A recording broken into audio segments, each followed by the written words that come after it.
One of the funny things about Roman Catholics is that most have their favorite saint, which is good. We should have our favorite saint, someone we consult each day, asking for their intercession and their prayers on their behalf. But isn't it so perfectly human that we tend to consider the saint who is our favorite as being the greatest luminary in the entire constellation of the communion of saints? I hear it so often. Oh, so-and-so is clearly the greatest saint in heaven. But we never really stop to think about what Jesus said to his disciples when they were disputing about who was the greatest. And on another occasion, when the mother of James and John came up to the Lord and said, "Lord, when you come into your kingdom, grant that these two sons of mine..." I mean, only a mother's going to think that her two kids are the greatest saints that ever lived on the planet, right? They deserve a throne, one on your right, one on your left. But what did the Lord say? It's not for me to give places to sit. Rather, those places have been reserved by my Father. And kind of what I'm getting at is that, when we think of the constellation of saints, we overlook very, very significant saints. In fact, we don't even consider them to be saints at all because, well, those were people in the Old Testament. But who is Abraham? Who is Abraham? The one who received the promise. He received the promise that his descendants would become as numerous as the stars of the sky and the sands on the shore of the sea. Which is to say, every saint that would ever be born after him. He is called, and the only saint that has the title Father of Faith. Now, am I proposing that he is the greatest? I don't have that knowledge. But guess what? Neither do you. But we have the testimony of sacred Scripture that certainly puts him at a rank that can only be given, not earned. The Father of our faith. Do you know why you're sitting here today? Do you know why? Because this man from the Old Testament, who lived umpteen thousands of years ago, believed the Word of God. And on account of that, he became our Father. And we are the offspring of his faith. Just to put it in perspective, right? Before we get too carried away with our favorites. Keep your favorite. Him or her. Pray to him every day. Not because they're the greatest, but because God chose them for you. To be your patron, your intercessor, your protector, and your guide. We can't avoid today's second reading from the letter to the Hebrews precisely because in it is found the biblical definition of faith. So if we were to give a definition of faith, and somebody were to say, well, where's that in the Bible? Well, we have a place to go. The 11th chapter, the letter to the Hebrews, verse 1. Simple as that. Faith is the substance of things hoped for. And not only that, but the evidence of things we cannot see. What is substance? I don't even know if that's a word that we use in our common manner of speaking each day with other people. I think we've all heard the word, we all understand it in a certain sense, but it's one of those words that does kind of remain out there in the abstract. What do you really mean when you use the word substance? What we really mean, ought to mean, is that the substance of a thing is its underlying reality. It's what makes the thing that it is what it is. I know I did not clarify much right in that statement, did I? But we also consider it because it is the underlying reality of what makes a thing to be what it is. That necessarily means that it is a foundation. A foundation.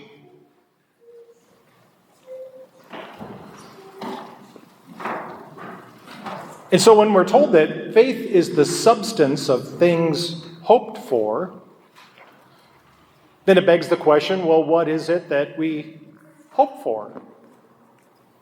Well, my hope is that your hope is that at the end of time, Jesus Christ will return, and if we're dead and buried and lying in the grave, that we expect our own resurrection from the dead and admittance into the kingdom of heaven. To see God face to face and live in his presence for days that will have no end. And this faith is based on, clearly,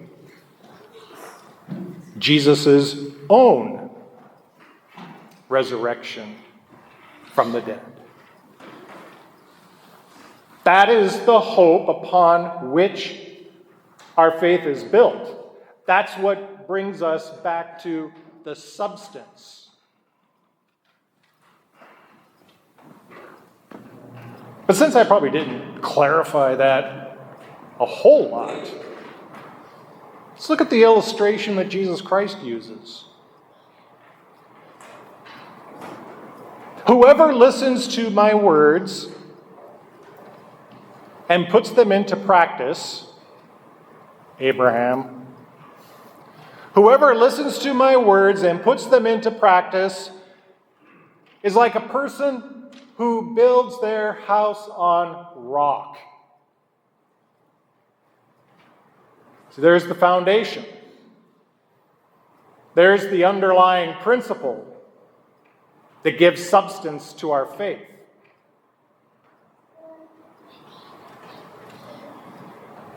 The winds come, the rains fall and lash against the house, but it cannot be moved or destroyed because of its foundation.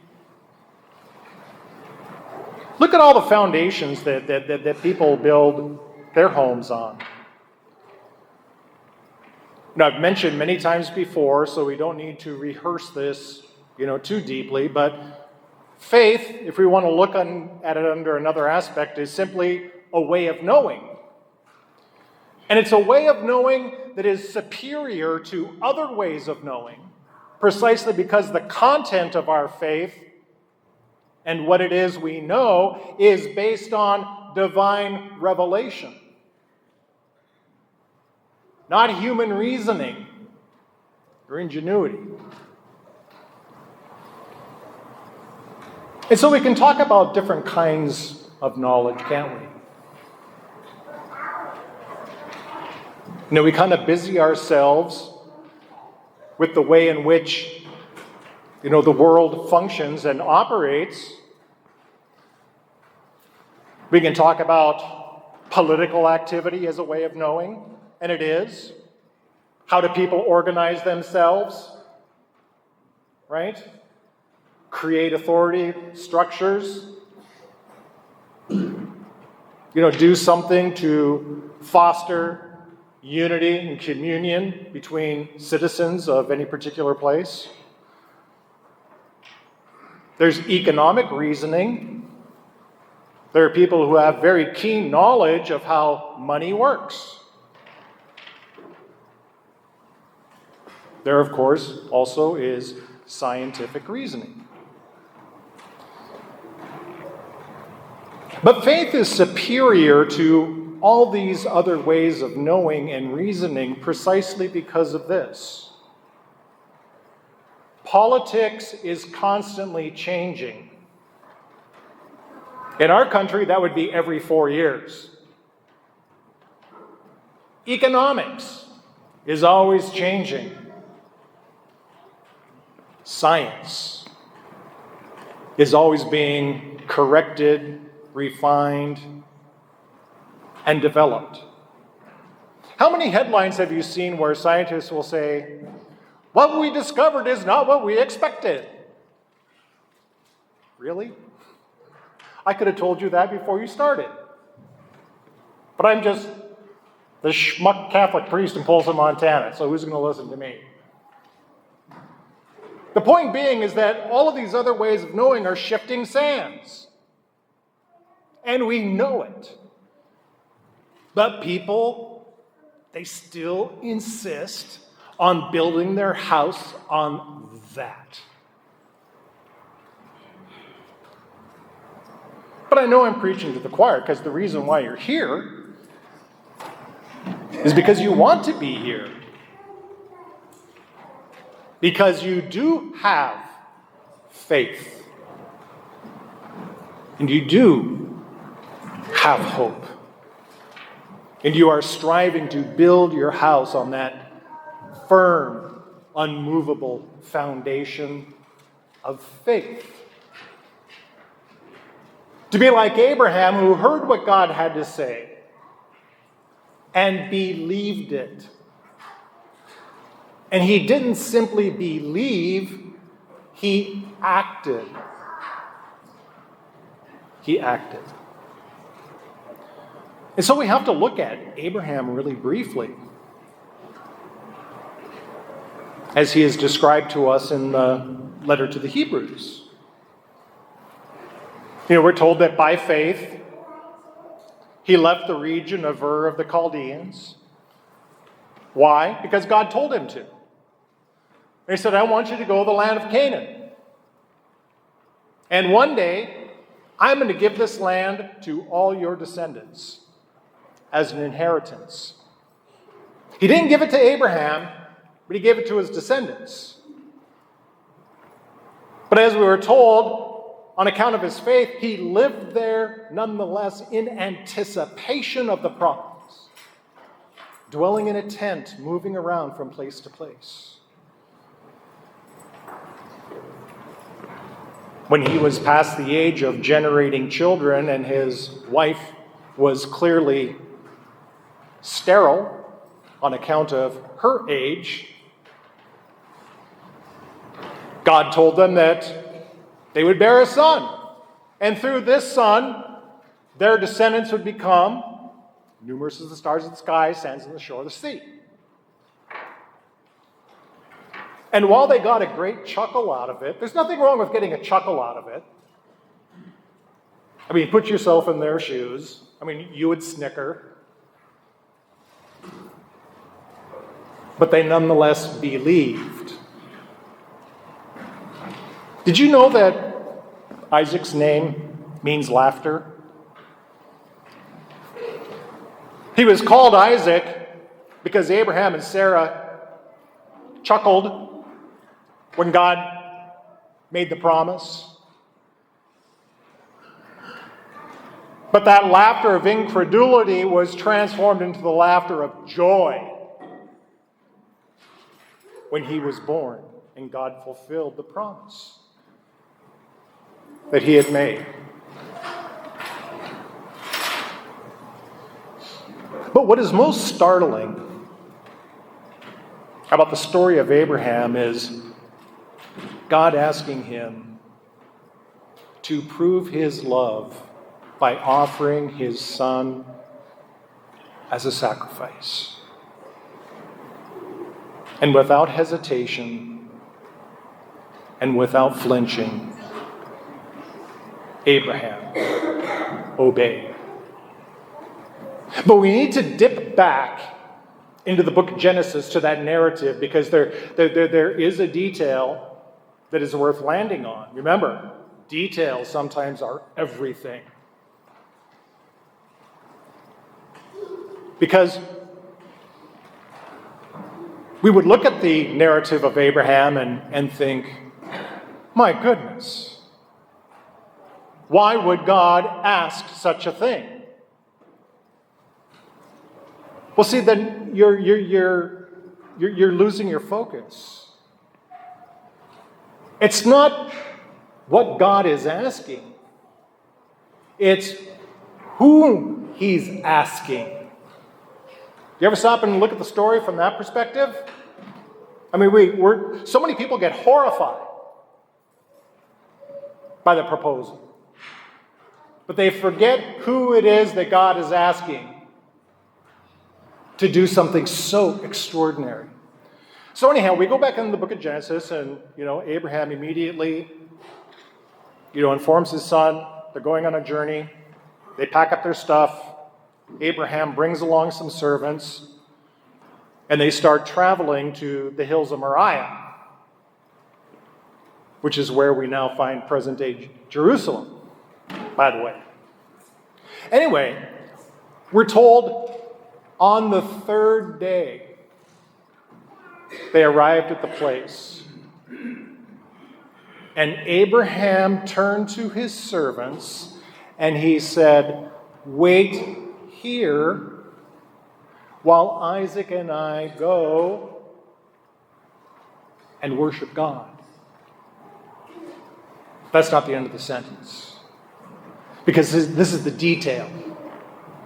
It gives us tremendous insight into what Abraham is thinking and where his faith was. He says to his servants, "Stay here while Isaac and I go over and worship God, and then we will come back." We.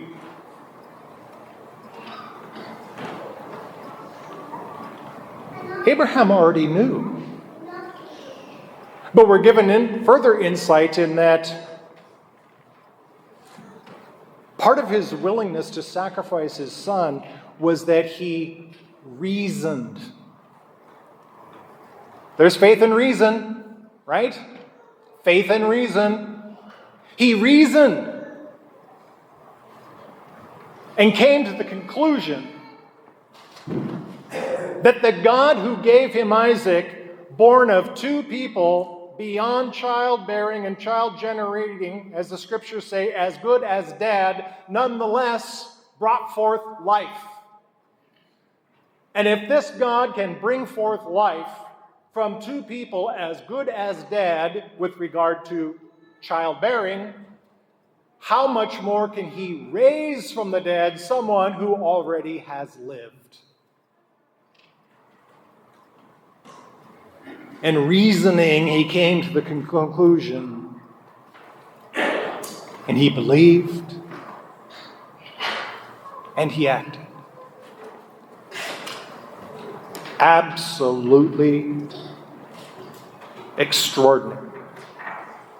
But anyway, by way of conclusion, we live in this world.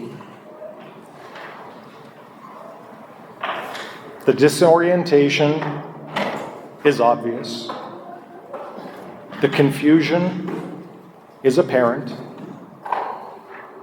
There is so much contradictory information, false information, bad information, that people are kind of at a point where they're saying to themselves, and it's not just a few folks, then who on earth can we trust? It's an interesting time in which we live. But see, here's the thing that I hear more often than not. Here are things that my other brother priests hear more often than not. Is it in this world of disorientation, confusion, awful information, there are people who know that there must be truth out there somewhere.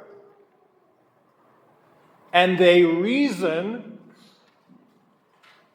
that it can be found in one place. That one last bastion of clarity and truth that has remained unchanged for 2,000 years precisely because it's built on the rock of divinely revealed truth spoken by a man who rose from the dead. And so they come.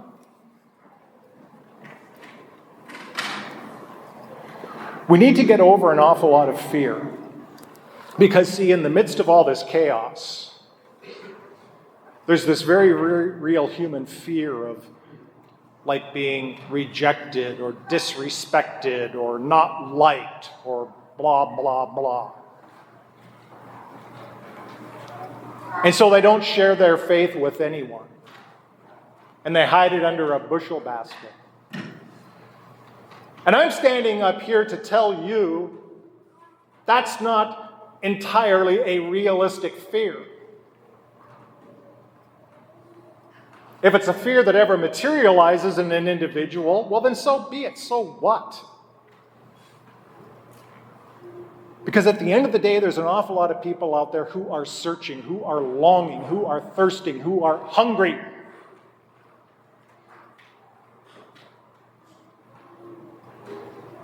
We need to bear witness to our faith.